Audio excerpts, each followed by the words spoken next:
bom dia! Vamos dar início à nossa meditação de hoje, amém? Quero te convidar a pegar a sua Bíblia e abrir comigo em Deuteronômio capítulo 24. Nós vamos iniciar essa leitura falando acerca do divórcio. Diz assim: se um homem tomar uma mulher e se casar com ela, e se ela não for agradável aos seus olhos, por ele ter achado coisa indecente nela, e se ele lhe lavrar um termo de divórcio e lhe der na mão e a despedir de casa, e se ela saindo da sua casa for e se casar com outro homem, e se este a aborrecer e lhe lavrar termo de divórcio e lhe der na mão e a despedir da sua casa, ou se este último homem que a tomou para si por mulher vier a morrer, então seu primeiro marido que a despediu não poderá tornar a desposá-la, para que seja sua mulher depois que foi contaminada, pois é abominação perante o Senhor. Assim não farás pecar a terra que o Senhor teu Deus te dá por herança. Homem recém-casado não sairá à guerra, nem se lhe imporá qualquer encargo. Por 1 ano ficará livre em sua casa e promoverá a felicidade à mulher que tomou. Não se tomarão em penhor as duas mós, nem apenas a de cima, pois se penhoraria assim a vida. E se achar alguém que, tendo roubado um dentre os seus irmãos, dos filhos de Israel, o trata como escravo ou o vende, esse ladrão morrerá. Assim eliminarás o mal do meio de ti. Guarda-te da praga, da lepra, e tem diligente cuidado de fazer tudo segundo tudo o que te ensinarem os sacerdotes levitas. Como lhes tenho ordenado, terás cuidado de o fazer. Lembra-te do que o Senhor teu Deus fez a Miriam no caminho quando saíste do Egito. Se emprestares alguma coisa ao teu próximo, não entrarás em sua casa para tirar o penhor. Ficarás do lado de fora, e o homem a quem emprestaste, aí te trairá o penhor. Porém, se for homem pobre, não usarás de noite o seu penhor, e em se pondo o sol restituí-lhes-á, sem falta, o penhor, para que durma no seu manto e te abençoe. Isto te será justiça diante do Senhor teu Deus. Não oprimirás o jornaleiro, pobre e necessitado, seja ele teu irmão ou estrangeiro que está na tua terra e na tua cidade. No seu dia lhe darás o seu salário antes do pôr do sol, porquanto é pobre, e disso depende a sua vida, para que não clame contra ti ao Senhor e haja em ti pecado. Os pais não serão mortos em lugar dos filhos, nem os filhos em lugar dos pais. Cada qual será morto pelo seu pecado. Não perverterás o direito do estrangeiro e do órfão, nem tomarás em penhor a roupa da viúva.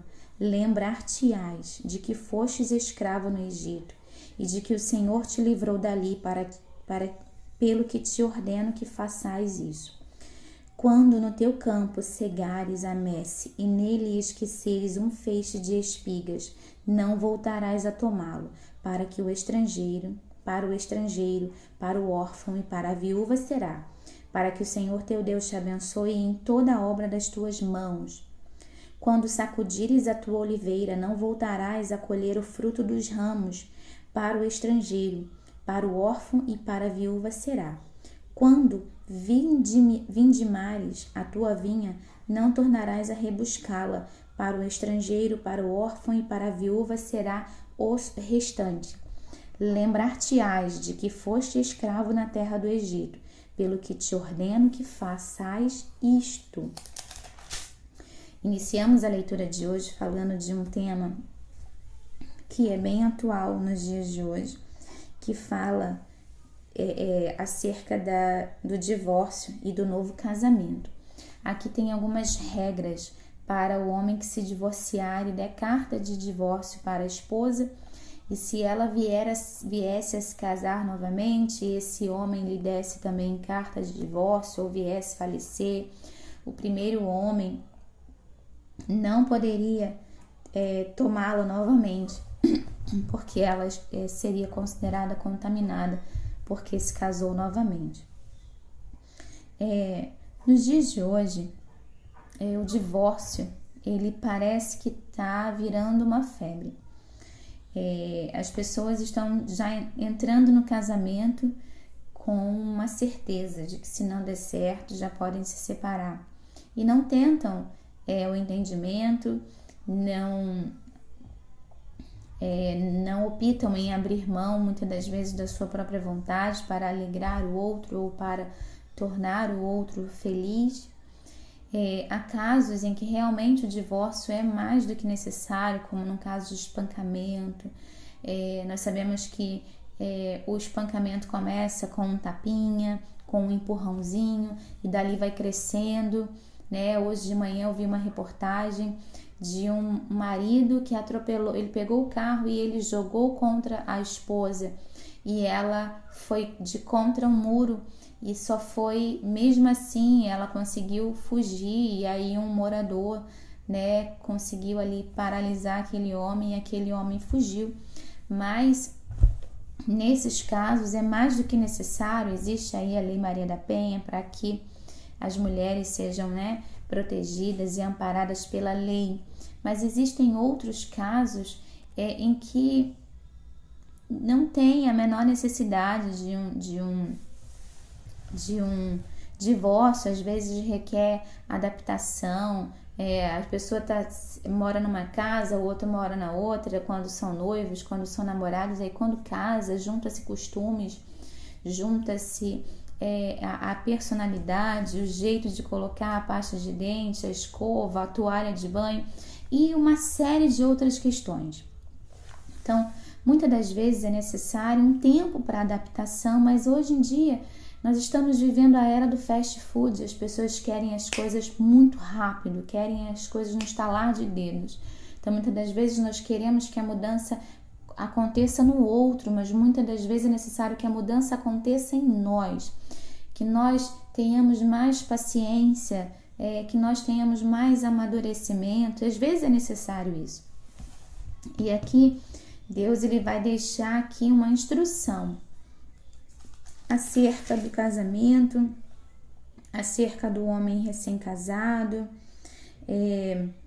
acerca daquele indivíduo que emprestou dinheiro, que não deveria entrar ali e furtar. Estamos realmente vivendo uma era totalmente diferente dessa que citamos aqui nesse capítulo, porque tinha ali, se você emprestasse um dinheiro para alguém, você não poderia entrar lá e pegar alguma coisa para pagar aquela dívida. Você deveria levar em consideração se aquela pessoa era pobre, se ela tinha condição realmente de pagar aquela dívida.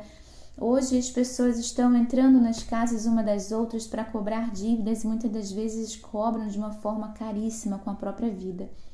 Então, meu amado, minha amada, eu quero te convidar a meditar na palavra do Senhor.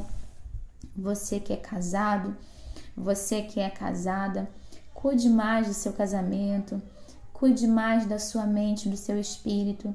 Abra mão de muitas das vezes a sua vontade, às vezes a vontade de que a toalha do banheiro esteja de uma forma, mas a toalha tem que estar lá, simplesmente ela tem que estar lá, não precisa estar com a parte mais alta ou mais baixa. O papel higiênico pode estar do lado inverso ou do lado transverso, mas que diferença isso vai fazer?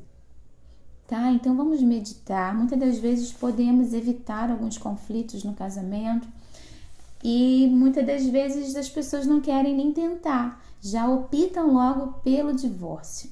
Hoje o número de divórcios também no nosso meio evangélico está sendo muito alto. Casamentos de anos, de mais de 20 anos, está sendo levado ao divórcio. Casamentos de 1 ano, 2 anos está sendo levado ao divórcio. Que possamos convidar o nosso Deus para o nosso casamento, para que Ele seja o juiz entre o marido e a esposa, para que Ele seja esse cordão, esse elo que liga os dois.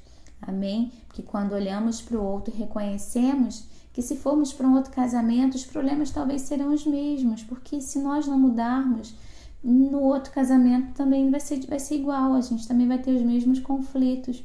Então, aqui foi estabelecido alguns conceitos, algumas diretrizes, algumas instruções acerca do divórcio, mas que na nossa vida, no nosso casamento, não seja necessário isso, que nós possamos ter maturidade, ter paciência, mansidão, domínio próprio, controlar as nossas emoções, saber receber não, saber também dizer nãos, amém? Saber ser mais flexíveis e que possamos meditar nessa palavra, bem como também sermos mais humanitários, ajudarmos mais o outro, como nós lemos aqui sobre as dívidas, sobre aqueles devedores. Sabemos que quando devemos uma dívida de cartão de crédito ou de outra situação, de carro, IPTU, água, nós não somos isentos da dívida. Mas muitas das vezes você empresta alguma coisa para um vizinho e aí você quer cobrar os juros ou você quer cobrar em dobro. E aí isso que Deus tem falado aqui, que nós precisamos ser mais humanitários, nós precisamos cuidar mais do nosso casamento. Amém? Que Deus venha nos dar um dia abençoado. Fique com Deus. Shalom, shalom.